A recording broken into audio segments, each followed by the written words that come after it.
Hello, it is I again, Steaming Weasel, and today I have a very special discussion topic.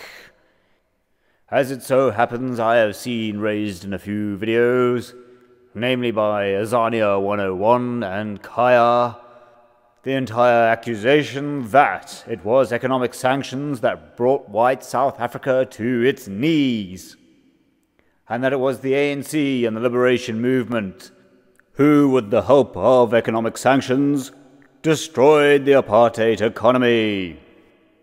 Well, I've got news for you. I've been going over some studies, yes, and I'm going to tell you something right now. It was not you that destroyed our apartheid economy. It was us that destroyed our own apartheid economy. There are, in actual fact, a good deal of viewpoints out there which perhaps bring into question the effectiveness of economic sanctions. So, I will be putting forward this alternative view to provide some equilibrium in this argument. This entire reasoning behind this argument that it was sanctions that caused the downfall, well, it is highly open to conjecture. In actual fact, it is not an absolute. There is a great deal of ambiguity to this story. Ever since the fall of apartheid, debates have raged over this issue. Much of the proof cited is purely anecdotal, and it becomes very hard to determine if the effects of sanctions were actually something else, like a rise in the oil price, or perhaps even a downturn in the gold market, or the effects of drought, or a general downturn in global markets. There are counter-arguments to every single piece of proof cited in these discussions. It seems, according to the study by Yale, that long before the onset of economic sanctions, there started a downturn in the South African economy due to its absurd fiscal policy. As a causal relationship, it would seem that the effects of 80 sanctions have been exaggerated, perhaps for various political ends. One cannot even determine that it was through moral choice or the fact that there was political instability in South Africa that various companies chose to disinvest. One effect of sanctions often cited is the fact that Chase Manhattan in 1985 refused to renew South Africa's short-term loans, bringing about a liquidity crisis. However, in an official statement by Chase Manhattan, they acknowledged it was not to effectuate change in South Africa.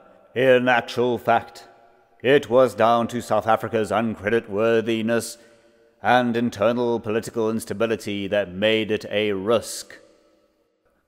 The government, in a shrewd move, created the commercial and the financial rand. And thus, if any company chose to sell out for political or economic reasons, they sold out at a huge discount.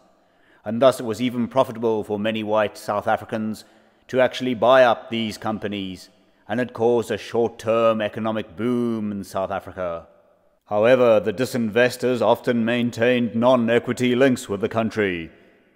It is hard to determine if they did this because of their political views and wanting to take a punitive action against South Africa, or was it because the risks in South Africa were just too high? Even though OPEC placed an embargo on South Africa, the Shah of Iran continued exporting until 1979.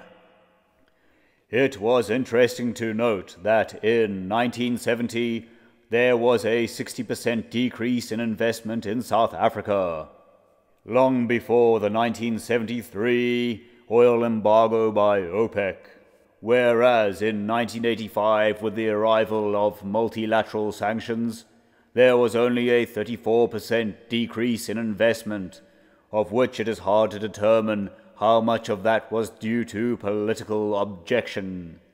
South Africa's external borrowing and its import subsidization model made it very vulnerable to any shift in lending, and this shift in lending occurred between 1976 and 1980, long before the arrival of multilateral sanctions.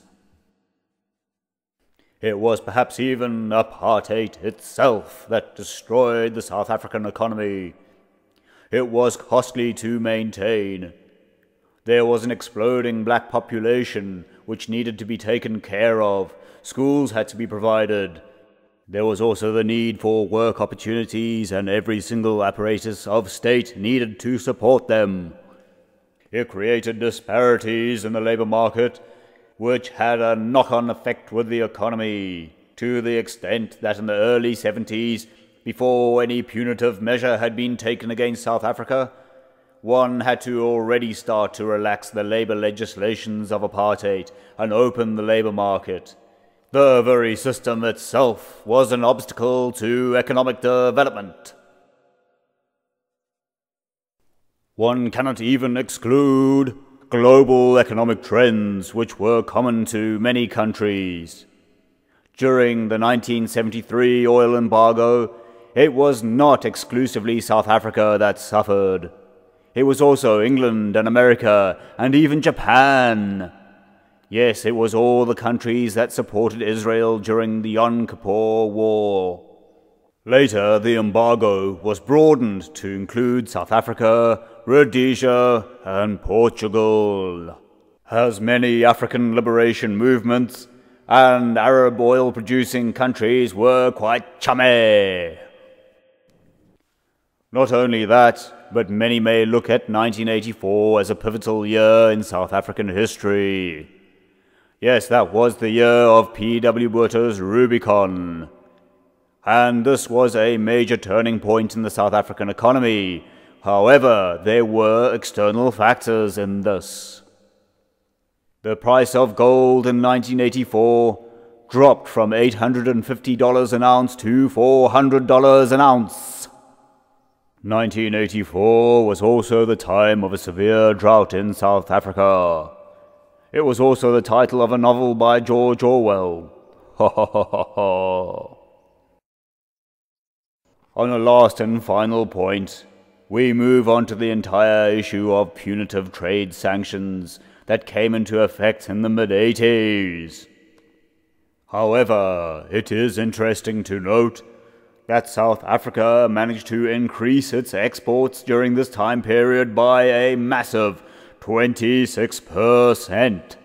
Many of the kinds of sanctions applied were purely cosmetic. In actual fact, there are varying estimates of the effect of sanctions during this time.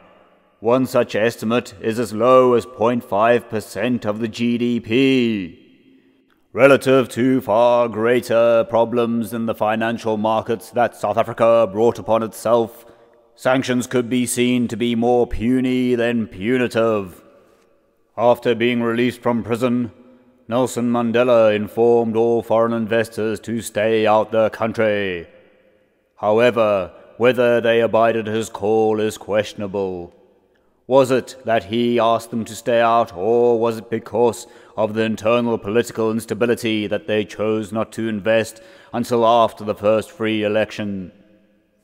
Personally, I have never known a broker to act with any ethics. Did sanctions bring about change?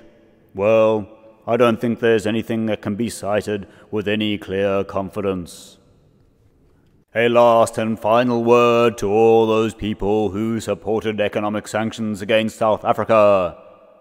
You may want to flatter yourself and accredit yourself with bringing an end to apartheid. In my opinion, you folk had little to do with the demise of the apartheid economy, because it was us who buggered it up ourselves.